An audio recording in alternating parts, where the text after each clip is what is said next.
What is an ELECOM apparatus?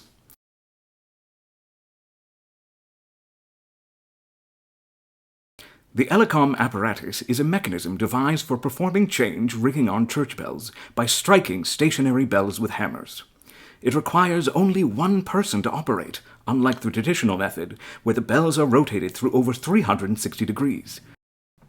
The system was devised by Reverend Henry Thomas ELECOM of Gloucestershire, who first had such a system installed in Bitton in 1821. He created the system as an alternative to using his local ringers so that he did not have to tolerate their behavior that he saw as unruly.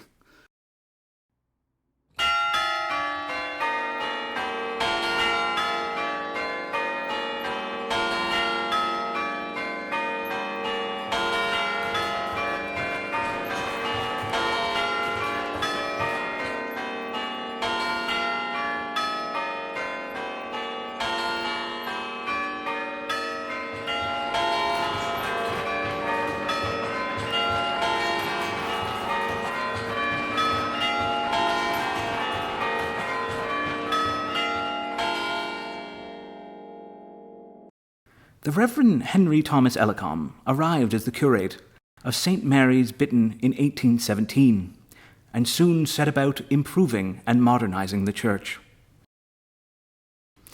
ELECOM had previously worked as an engineer for Mark Kingdom Brunel, and was responsible for his engineering works at the Chatham dockyards during the Napoleonic Wars, which had just ended.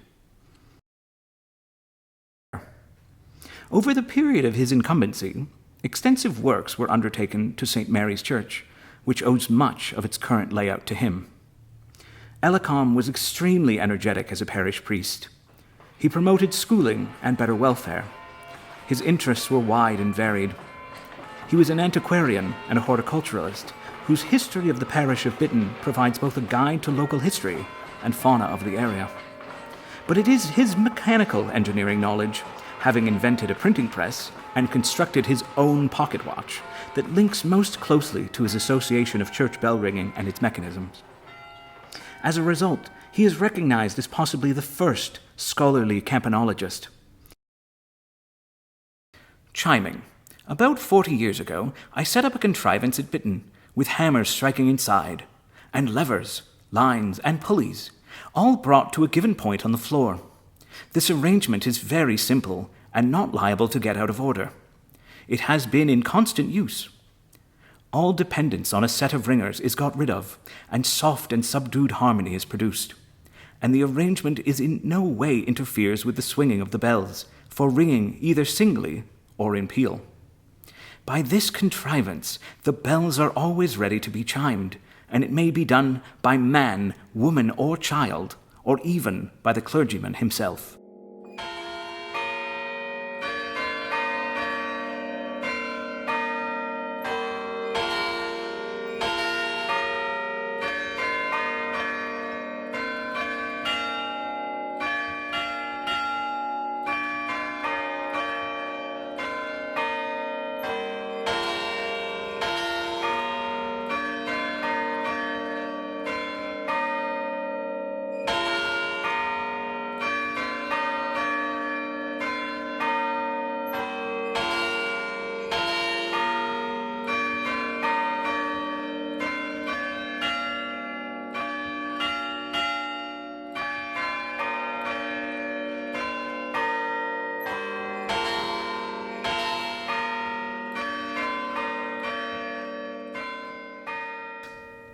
The tones are brought out with a soft, mellow sound, and all the harmonies are clearly generated.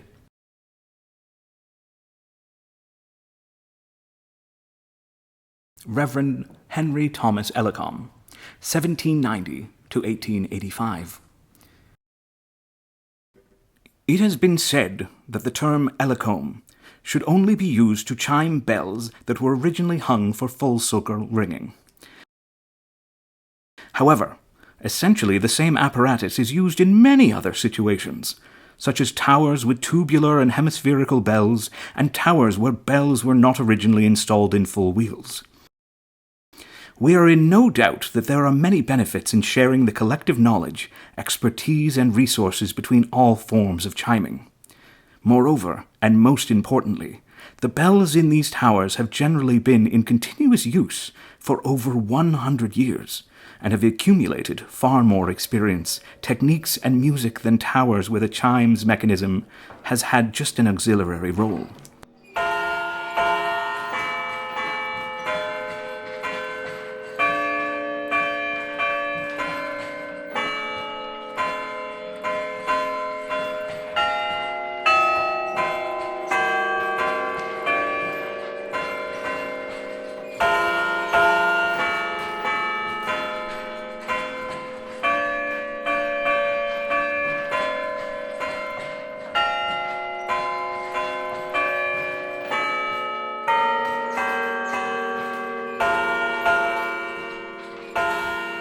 Each hammer is connected by a rope to a fixed frame and in the bell-ringing room. When in use, the ropes are taut, and pulling one of the ropes towards the player will strike the hammer against the bell. Some towers are fitted with clavier-style keyboards as an alternative to Elecom chimes. These devices, also called consoles, are normally associated with carillon with a much larger number of bells. The British Carillon Society defines a carillon as having 23 or more bells. However, claviers are also used in many towers with less than 10 bells performing similar roles to Elecom frames. Elecom described his experiences with the bell ringers in his book, Practical Remarks on Belfries and Ringers, published some years after his encounter with the Bitton bell-ringing teams when he arrived in the parish as curate in 1817. He already had a dim view of men who rang bells from previous experience, but he was nonetheless appalled by the situation at Bitton. The bell ringers possessed the only key to the ringing chamber, and at one point there were two rival teams of ringers who would ring a peal of bells for any reason they chose, or whomever might pay. He was critical of their drunkenness, lewdness, brawling, and the fact they seldom attended the church services. In most cases, it will be found that peal ringing on Sundays, morning or evening, leads to the alehouse afterwards.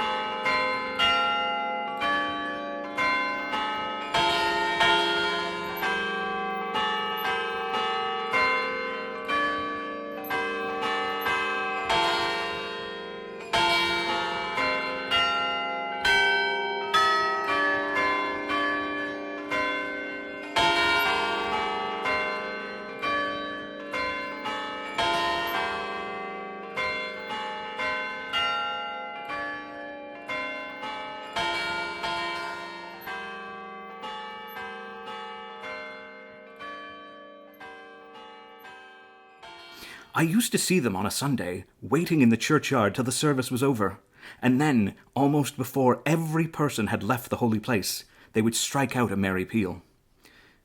It took him some years to gain full control of the bell ringers and of the keys to the bell chamber. The installation of the chiming apparatus was a significant step in imposing discipline. The bell ringers' rules, first imposed in the 1820s, were revised later and by 1848 extended to 29 separate clauses. Elecom's rules are still displayed in the bell-ringing chamber. St. Mary's Church Bitton Bell Ringers Rules. 1. In future, there is to be only one bell-ringing team. 2. The belfry key is to be kept in the churchwarden's house and not taken away without his consent. 3. In church services, no bell ringer is to refuse to ring or ring badly just because the fee is too small. 4. Punishment for bearish belfry behavior like squabbling, swearing, or excessive drinking. 6 months exclusion from the belfry. Signed, H.T. Elecom.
The sound of a chime was a feeble substitute for the rich sound of a swinging bell, and the apparatus fell out of fashion.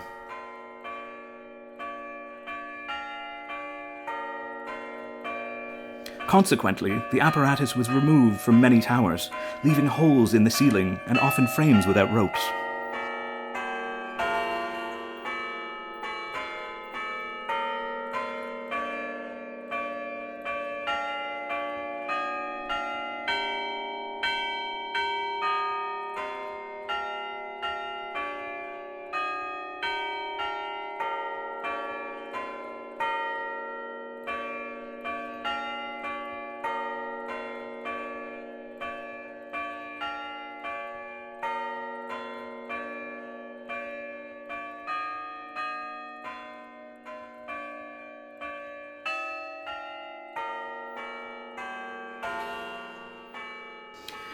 In towers where the apparatus remains in working order, it is often still used to play simple call chain sequences, hymn tunes, and carols at Christmas. In reality, it required very advanced and rare expertise for one person to ring changes, which most churches did not have.